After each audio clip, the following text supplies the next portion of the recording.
This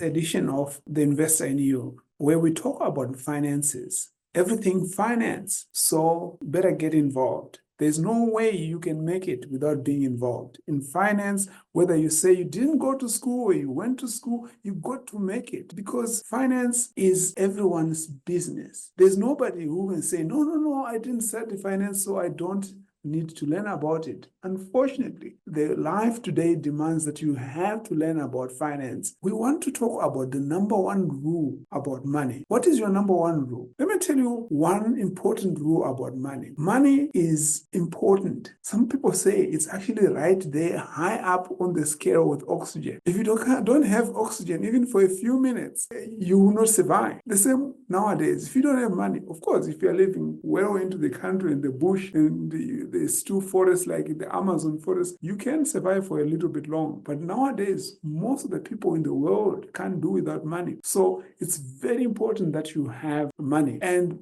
also, once you have money, you must be able to manage it. But what is the number one rule that you must abide by? The first and most important rule, in fact, the only rule about money is that you must look after your own money. You cannot spend all the money that you earn and pass it on to somebody. Suppose you work for the whole month and you earn some money. You can't spend all the money that you earn. That's number one. You can't spend all the money you earn. In other words, also, it's the same as saying you can't spend the money that you don't have. So in other words, you can't earn money and spend it all and even go on to borrow additional money and spend. If you do that, you miss a big an important lesson. You should only spend the money that you have, nothing else. So where do we place the issue of credit cards? Credit cards provide people with an opportunity to spend money that they don't have. Try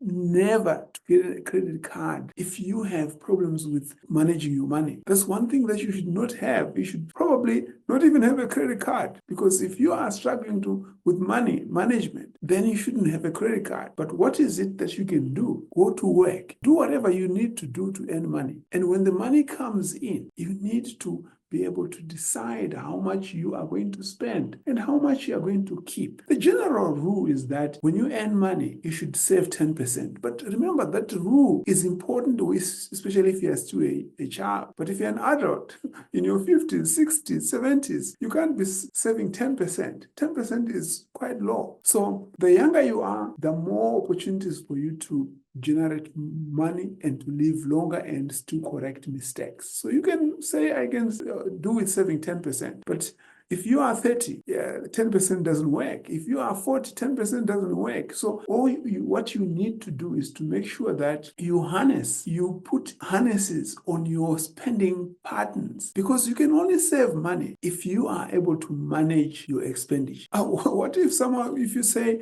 no, but what I'm earning is so little. And that is the most important excuse that people give. Everyone keeps saying, I'm earning too little. But the truth is that everyone is capable of saving. Because everyone can, on a daily basis, can almost see somebody who is earning less than they are earning. So if you can see someone who is earning less than you are earning, that means there is a gap between what you are earning and what the other person who is earning less is earning. That gap, if you can save the difference, if you can downgrade or your expenditure pattern, if you can cut some of the things, you know what you can do without. Sometimes you have to decide, because saving is the cost of sacrifice. You can't build wealth if you are not able to sacrifice. Remember, savings are a wealth building tool. So number one, for you to build wealth, you must be able to save money. The more you are able to cut on expenditure, the more you are able to set aside for wealth building. So it's an effort, it's a sacrifice, it's something that you got to do. So never spend more than you earn. But the more you are able to save, the more you're able to create wealth. Remember, if you create wealth, you are able to create more. If you start the journey, you are able to create more because wealth builds upon wealth. This is because of the principle of compounding. When you have something, a wealth to invest, it generates additional wealth on top of what you have invested, which is which is interest, which could be in the form of interest, it could be in the form of rent, or in the form of dividends for if you invest in shares. But the point is that wealth always generates more wealth. But if you don't have something to invest, you don't generate additional wealth. So you lag behind. It doesn't matter how much you start investing, but obviously, certainly for a long time, it does matter. It's important for you to keep investing. You can't go and put $2 and for the rest of your life and say that's enough. That's not enough. What I'm saying is that what you start with doesn't matter, but what you then develop as a habit of saving and compounding is important, because once you put that amount into investments, you shouldn't come back again the next day and say, no, I want to draw the money and use it because I have found something that I want to do with the money. No, whatever you put aside as saving, you should then be transferred into an investment which is money that you put aside, not with the intention of buying something, but in the intention of growing the money and utilizing the compound interest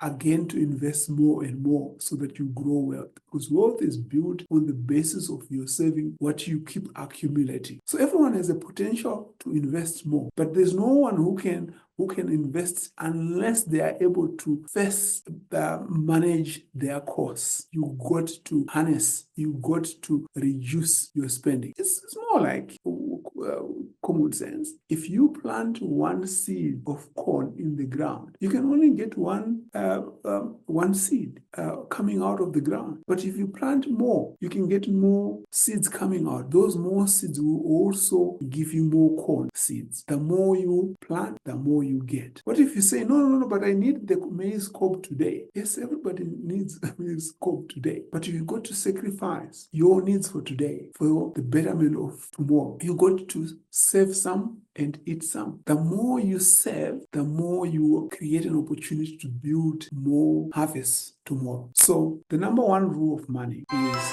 never spend it all. Never spend it all. Even if it's maize seeds or corn seeds, never eat all the corn seeds. You got to save some for the next season, for the next part of your life, for the future days. That's the number one rule of money. You go eat some, you save some. Let's meet again next time.